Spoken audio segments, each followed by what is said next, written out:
We apologize for interrupting your doom scrolling. Now, for some positive leftist news. PLN is a member of MeansTV, a worker-owned socialist streaming platform. Stay tuned until the end of the episode for a special 20% discount offer from MeansTV, and find the discount link and code in the description box below. In a victory from the labor movement, the United Auto Workers has voted to divest its holdings in Israeli government bonds, becoming the first major national union in the United States to take this historic step. The decision passed by the delegates at the union's Constitutional Convention in Detroit is a testament to rank-and-file organizing and international solidarity. The resolution argues that the billionaire class profits from endless war, while resources that should fund healthcare, housing, education, and decent jobs are diverted into militarism. By voting to divest, UAW delegates aligned themselves with the long-standing call from Palestinian trade unions for international labor solidarity and boycott, divestment, and sanctions. This breakthrough did not happen overnight. It is the product of years of determined organizing by grassroots activists in Unite All Workers for Democracy and UAW Labor for Palestine, building on decades of struggle dating back to the 1970s, when Arab auto workers first challenged the union's investments in Israeli bonds. What was once blocked by the union leadership has now become official policy through the relentlessness of organized workers. The victory also continues the UAW's tradition of internationalism. The union famously divested from apartheid South Africa in 1978 and was the first major U.S. union to call for a ceasefire in Gaza in 2023. This latest decision strengthens that legacy and demonstrates the growing confidence of workers to take principled political action. Ireland has passed legislation banning the import of goods from Israeli settlements in the occupied Palestinian territories, moving forward with one of Europe's most far-reaching trade measures over Israel's occupation. The bill applies to goods from settlements, including residential, agricultural, and commercial operations. The Irish government said the legislation was informed by the International Court of Justice's 2024 advisory opinion, which concluded that Israel's occupation of the West Bank, East Jerusalem, and Gaza is illegal under international law. Ireland recognized the State of Palestine in 2024, has called for a review of the EU-Israel Association Agreement, and recently barred 2 Israeli ministers from entering the country over their rhetoric and policies. Spain has also already introduced its own restrictions on settlement imports, while the European Union has yet to reach a broader consensus on coordinated trade measures. And for anyone who missed this short we released in early July, in a win for academic freedom and the freedoms of speech and assembly on campus, Sang-Hae Kil, the first full-time tenured professor fired from a public U.S. university for her connection with protests against the genocide in Gaza, has won back her job with full back pay at San Jose State University. After a 2-year ordeal, an independent arbitrator found that the university's dismissal was excessive and disproportionate, overruling the university president's decision to ignore the recommendation of a faculty panel. The decision not only returns Kil to her post with full back pay, but also validates her stance that her participation in campus protests was protected activity. This outcome directly challenges what many saw as an overreach intended to silence solidarity with Palestine. A broad coalition of unions, academic groups, and social justice organizations supported her fight, highlighting the power of collective solidarity. Kil told KQED, "I feel what happened to me was to silence any pro-Palestinian solidarity in academia and also in this nation. I fought as hard as I possibly can with the support and solidarity of my colleagues and social justice groups. We won, and it's a victory for academic freedom on campus and pro-Palestine speech." After months of road blockades, strikes, and nationwide protests, Bolivia remains under a state of emergency as President Rodrigo Paz tries to regain control. Protesters have achieved a first major victory, forcing the government to back down on privatization and anti-land reform laws. Union leaders assert this is evidence that mass mobilization is working and vowed to continue organizing despite the state of emergency. Movements argue authorities have excluded grassroots organization from negotiations while implementing policies that worsen living conditions. PLN will be following as the struggle continues. A growing grassroots movement is organizing to combat the expansion of the surveillance state. Across the United States, more than 80 cities and towns have canceled, rejected, or shut down AI-powered license plate reader systems, marking one of the most significant victories yet against mass surveillance and the police state. The campaign has exposed how surveillance technology companies have quietly partnered with police departments to install powerful AI camera networks without meaningful public debate or democratic oversight. Marketed as tools for public safety, these systems collect vast amounts of data on ordinary people, allowing police to search not only license plate but vehicle models, colors, stickers, and countless other identifying details. Campaigners argue these technologies have become instruments of repression rather than protection.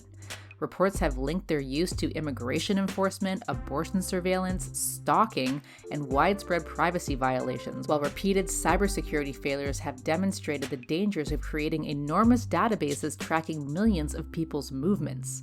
From small rural counties to major cities, residents have organized public meetings, filed freedom of information requests, educated their neighbors, built local coalitions, and confronted elected officials determined to expand surveillance without public consent. Even where politicians attempted to silence criticism or bypass democratic processes, communities refused to back down. The result has been a wave of removed cameras and canceled contracts, as communities send a clear message that genuine public safety cannot be built through Big Brother-like monitoring, corporate data collection, or expanding police powers. Instead, communities are demanding transparency, accountability, and the right to decide what safety should look like where they live. The province of Quebec has scrapped the Housing Reform Bill 20, which would have weakened the system of housing cooperatives that helps keep rents lower for everyone. Members of cooperatives, the academic community, and the official opposition vigorously opposed the reform, organizing numerous demonstrations and petitions. Cooperatives staged a rally in front of the Housing Minister's office in Montreal, and the Federation of Housing Cooperatives in Quebec submitted a petition with over 14,000 signatures to the Quebec National Assembly, leading to the abandonment of the bill. Resident Laurence Caron said in an interview with L'Itinéraire, "I felt relief, joy, but also a sense of stress and pressure finally subsiding. The abandonment maintains the autonomy of the cooperatives and will prevent unwanted evictions."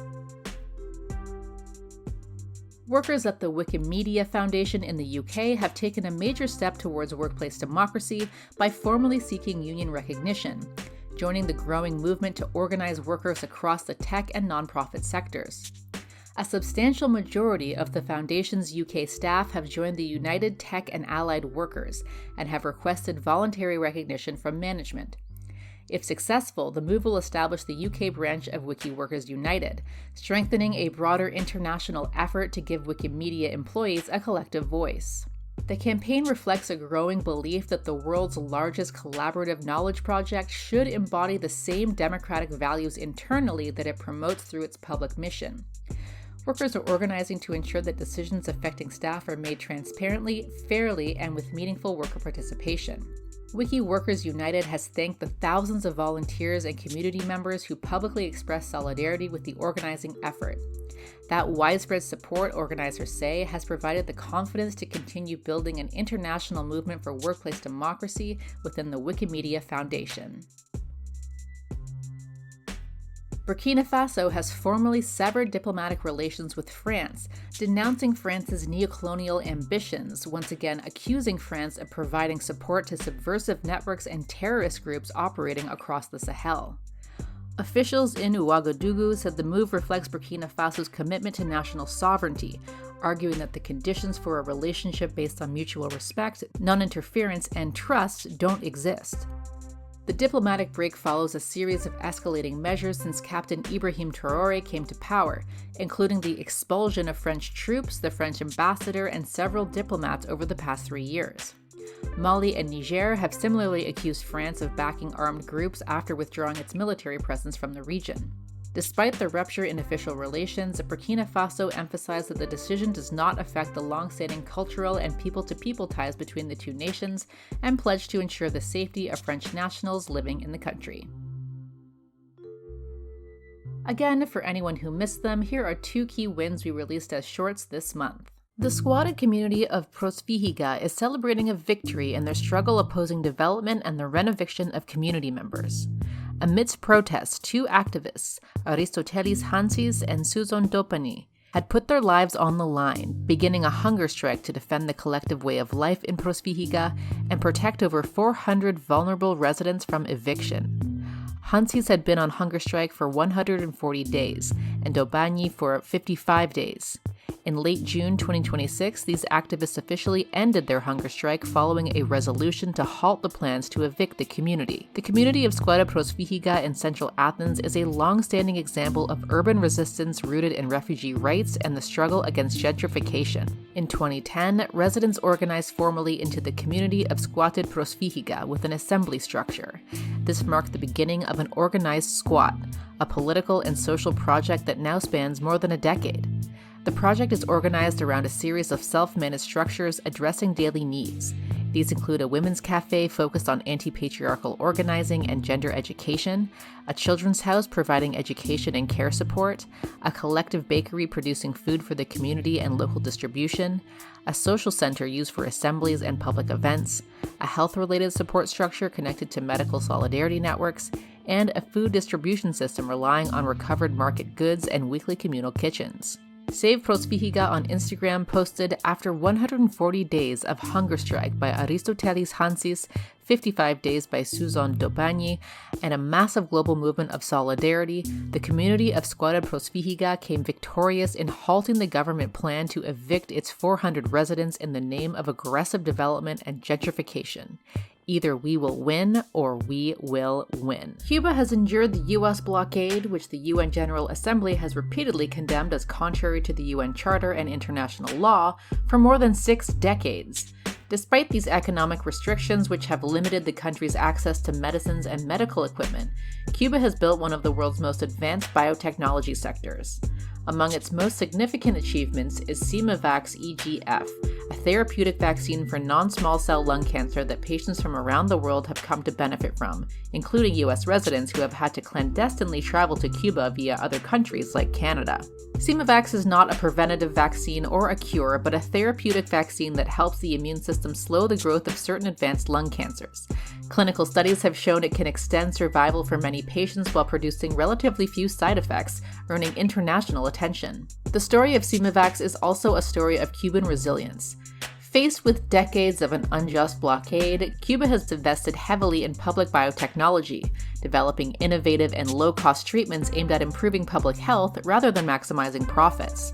In addition to this lung cancer vaccine, Cuba has also developed a treatment for diabetic foot ulcers, a vaccine to effectively protect against serogroup B meningococcal disease, its own hepatitis B vaccine, and many more, helping millions of people at home and globally. Rather than separating universities, research institutes, pharmaceutical companies, and the public health system, Cuba integrated them into a coordinated, publicly funded biotechnology sector, which has enabled rapid movement from laboratory research to nationwide implementation, and has allowed Cuba to export medicines and vaccines to dozens of countries despite decades of economic sanctions. While the Trump administration ramps up threats to Cuban sovereignty, the largest union of registered nurses in the U.S., National Nurses United, has denounced the blockade, joining a growing solidarity movement intent on letting Cuba live.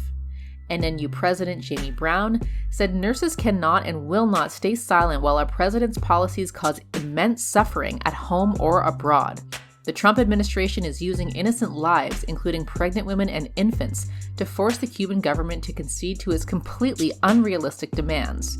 U.S. nurses denounce these cruel tactics and demand an end to the blockade. Community organizers have won a major victory against the expansion of the U.S. immigration detention system, forcing the federal government to abandon plans for a network of massive ICE detention warehouses.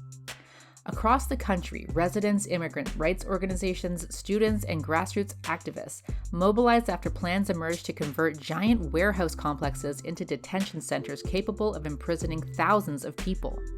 Through protests, public meetings, legal research, direct action, and sustained local campaigning, communities turned what appeared to be an unstoppable federal project into a political defeat.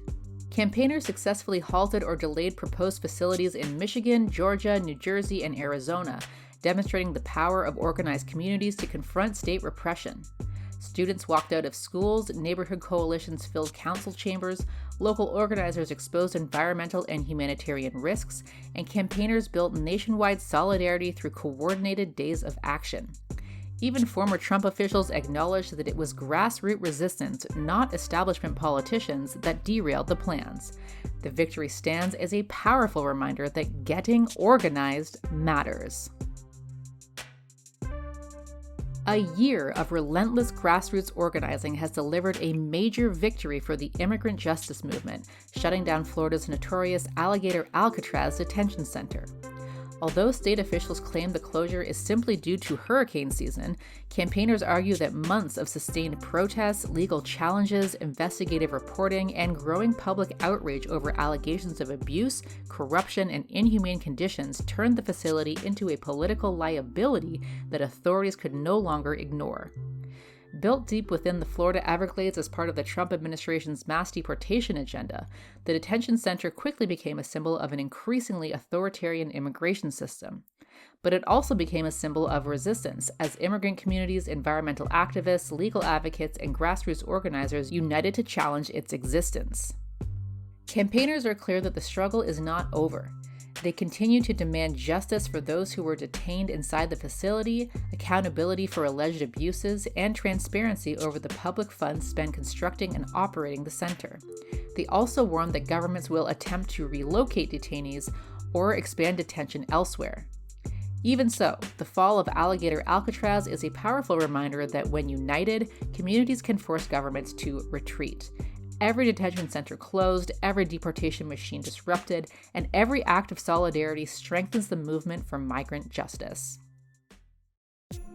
A major defeat has been handed to Ron DeSantis in his politics of censorship after a U.S. appeals court struck down Florida's controversial Stop Woke law, ruling that the state cannot silence discussions of race, gender, or inequality in public universities. The court ruled that the law violated professors' First Amendment rights, rejecting attempts by the DeSantis administration to police what can be taught in classrooms. The judges described the legislation as a breathtaking assertion of power designed to suppress ideas, and warned that universities must remain places where difficult questions can be debated openly. The ruling represents a significant victory for educators, students, trade unionists, and civil liberties organizations that spent years challenging the law through public campaigning and the courts. Their efforts prevented the legislation from taking effect while the legal battle unfolded, and have now dealt what is likely to be a decisive blow to one of the flagship policies of Florida's right-wing culture war. In a victory for bodily autonomy, LGBTQ rights, and reproductive justice, New Jersey lawmakers have approved landmark legislation strengthening protections for patients, healthcare providers, and clinics offering reproductive and transgender healthcare. Passed by both chambers of state legislature, the bill reinforces New Jersey's position as a safe haven for people seeking essential medical care at a time when access to abortion and gender-affirming healthcare is under increasing attack across the United States. The legislation creates new legal protections against harassment, intimidation, and violence targeting patients, doctors, and healthcare workers. It also shields medical professionals from attempts by other states to criminalize or punish them for providing lawful healthcare in New Jersey. The victory follows years of determined advocacy by LGBTQ+ organizations, reproductive rights campaigners, healthcare professionals, and families who fought to ensure that medical decisions remain in the hands of patients and their providers, not politicians. Supporters hailed the legislation as a major affirmation of human rights and evidence-based healthcare. They argued that everyone deserves access to medically necessary treatment without fear of harassment, political interference, or discrimination. Elke Kar of the Communist Party of Austria has secured a resounding victory in Graz, winning a second consecutive term in government and strengthening one of Europe's most successful examples of left-wing municipal politics. The party increased its share of the vote to 35.6%, expanding its lead over both the conservative Austrian People's Party and the far-right Freedom Party. The result also paves the way for the continuation of a progressive governing coalition committed to social justice, affordable housing, and public welfare. The victory is a powerful endorsement of politics rooted in the everyday needs of working people. Since taking office, Mayor El-Kikar and the KPO administration have prioritized affordable housing, social support, and practical solutions to help residents navigate the pressures of austerity and the rising cost of living. Despite facing financial constraints and sustained political pressure from Austria's conservative and far-right provincial government, the KPO has demonstrated that left-wing governance can deliver tangible improvements to people's lives. Rather than embracing cuts and division, the party has focused on strengthening public services, defending social cohesion, and putting communities before profit. Mayor El-Kikar reaffirmed that the administration's mission remains unchanged, to govern in the interests of the common good and ensure that politics serves working people rather than powerful elites. A wave of democratic socialist victories has swept the U.S., signaling a renewed appetite for working-class politics and a challenge to the Democratic Party establishment. Among the latest breakthroughs is union organizer and DSA member Claire Valdez, who won her New York congressional primary by a significant margin, defeating the establishment-backed candidate with more than half the vote. Her victory joins a series of left-wing wins across the country, reflecting the growing strength of grassroots organizing, labor activism, and the appeal of socialist politics in this late-stage capitalist quagmire. Rather than treating elections as an end in themselves, many organizers see these campaigns as part of a larger movement to rebuild working-class political power. Rebuilding the labor movement, strengthening grassroots networks, and expanding democratic participation are seen as essential to creating a politics that serves working people instead of the capitalist class. As DSA candidates continue to win elections and inspire new organizers, the movement's confidence is growing.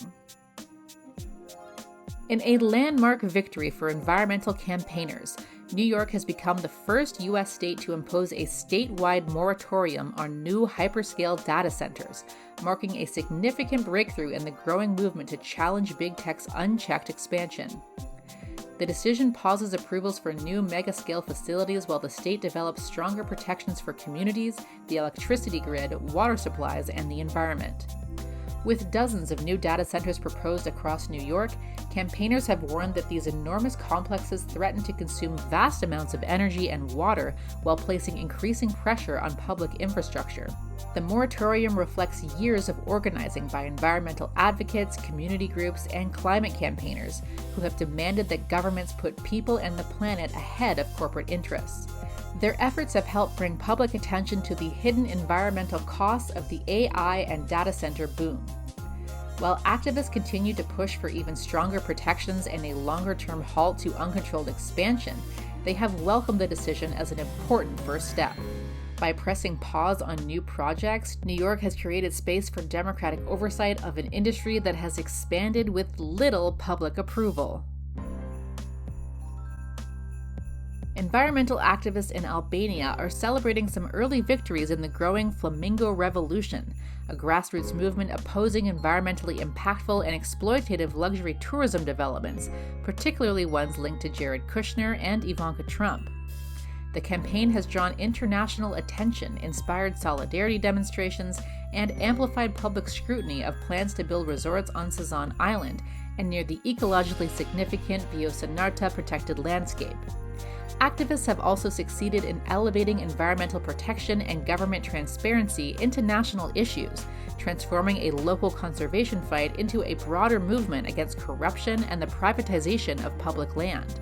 Construction was halted on June 9th pending an environmental impact assessment, although local residents say vehicles continue to enter and leave the area. In mid-July, Prime Minister Edi Rama also announced plans to amend the 2024 law permitting development in protected areas and to repeal the country's 2015 Strategic Investments Law. The announcements follow criticism of the project from the European Union and coincide with Albania's efforts to advance its bid for EU membership by 2030. Campaigners are celebrating the early wins while staying vigilant, expecting the fight to continue. If you have good news from the current month, please send your stories to mexie@protonmail.com. As mentioned, we have a special offer for viewers from MeansTV, which is a worker-owned cooperative dedicated to supporting and producing anti-capitalist media. The streaming service hosts us, along with other rad creators like Second Thought and Luna Oi, full-length documentaries like Abby Martin's Gaza Fights for Freedom, and Means original content like Means Morning News, Seriously Wrong's Papa and Boy, and much more. We're happy to announce that we are now able to offer viewers a discount on joining MeansTV. If you sign up using our link and code, which is mexie, you'll get 20% off your first month, which comes to $7.99. Or you could go with the annual option and get 20% off the entire year. Signing up using our code not only directly contributes to the financial sustainability of the Means Cooperative Media Project, but is also a great way to support our channel. So if you have the means, consider taking us up on the discount. The link and code are in the description box below. Thank you to Javi for the Positive News Jams. Thank you to Cosmo for the Positive News background. Thank you to Catherine and me for script writing, production, and hosting. And thank you to the Hazels for editing this video. If you'd like to support the show, please go to patreon.com/positiveleftistnews, or you can give us a one-time tip via PayPal. The link is in the description box below.